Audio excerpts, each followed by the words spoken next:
దేవుని సాక్షి ఎవరు?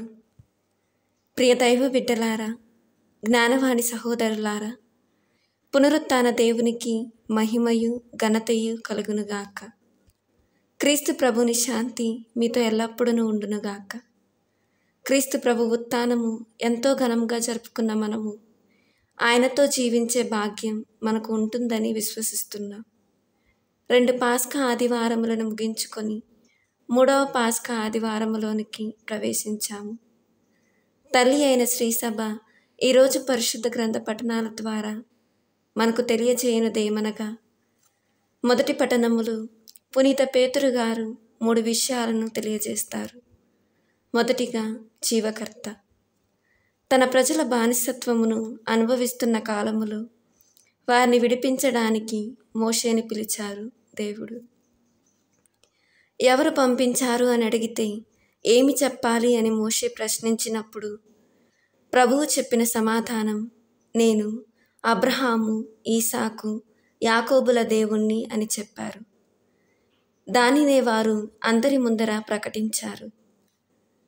మనము యేసుక్రీస్తు ప్రభు పునరుత్థానమును విశ్వసించని సద్దుకయ్యులకు అడిగిన ప్రశ్నకు సమాధానంగా దీన్నే చెబుతారు. అనగా, దేవుడు జీవులకు దేవుడు కానీ మృతులకు కాదు. అనగా, నీతియుక్తముగా దేవుడిని విశ్వసించే వారికి ఆయన పునరుత్థానమును జీవము ఉంటుందని యేసు ప్రభు పలికారు. రెండవదిగా, పాపక్షమాపణ. మన యేసుక్రీస్తు ప్రభువుని ఎన్నో విధాలుగా సంబోధిస్తాం. ముఖ్యంగా కరుణామయుడు అని, ఆయన కరుణలో ఎంతటి పాపి అయినా క్షమింపబడతాడు అని, అది కూడా పూర్ణ హృదయముతో అంగీకరించినప్పుడు శారీరక బానిసత్వము నుండి తీసుకురావడానికి మోషే అయితే, ఆ దేవాది దేవుడు స్వయంగా కుమారుడిని ఎవరూ విడిపించలేని పాపపు బానిసత్వం నుండి రక్షించి ప్రాణాన్ని పణంగా పెట్టి ఇంతటితో ముగియదని, ఎడారిలో మోషే ఎత్తిన పామును చూసిన వారు ఎలా రక్షింపబడ్డారు, క్రీస్తుని చూసిన వారు కూడా రక్షింపబడతారు అని నూతన నిబంధనలో ధృవీకరణ అయింది. అంటే శారీరకంగా మరణించిన ఆధ్యాత్మికంగా మనము ఆయనలో బ్రతికే ఉంటామని అర్థము.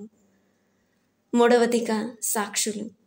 క్రీస్తు ప్రభువు చేసిన కార్యాలను చూసిన వారికి క్రీస్తు ప్రభువు చివరిసారిగా పలికిన మాట, మీరు వీటన్నింటికీ సాక్షులు. ఈ మాటను ఈరోజు పునీత లూకా గారు రాసిన సువార్త 24వ అధ్యాయము 48వ వచనంలో మనం చూస్తాం. ఇదే మాటను అపోస్తుల కార్యములు 8వ అధ్యాయము 15వ వచనంలో పునీత పేతురు గారు చెబుతారు.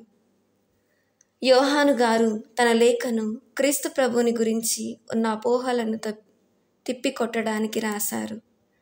పునీత యోహాను గారు రాసిన మొదటి లేఖ 1వ అధ్యాయము 4వ వచనంలో, ఆజ్ఞలు విధేయించని వారు అసత్యవాదని, విధేయులకు దేవుని ఎడల అతని ప్రేమ నిజముగా సంపూర్ణమైనది అని 1వ అధ్యాయము 5వ వచనంలో మనకు రూఢిగా అర్థమవుతుంది.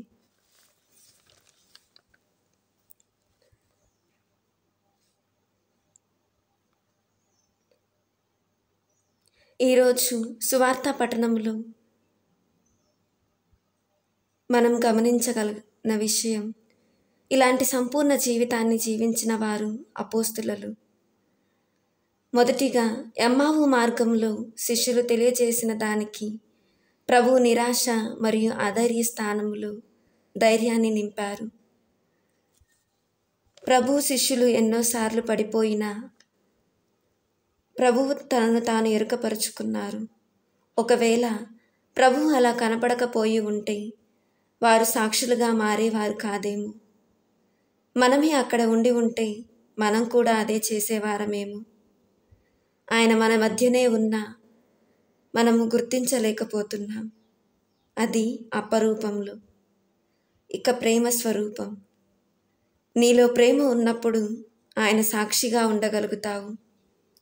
ప్రేమే ఆయన స్వరూపం. అపోస్తుల కన్నులు తెరవబడిన క్షణం ప్రాణత్యాగానికి కూడా వెనుకాడలేదు. మన ఆధ్యాత్మిక కన్నులు తెరచి ప్రభువును గుర్తించడానికి ప్రయత్నిద్దాం. ఎందుకంటే మనలో ఉన్న జీవం ఆయన ప్రాణత్యాగం.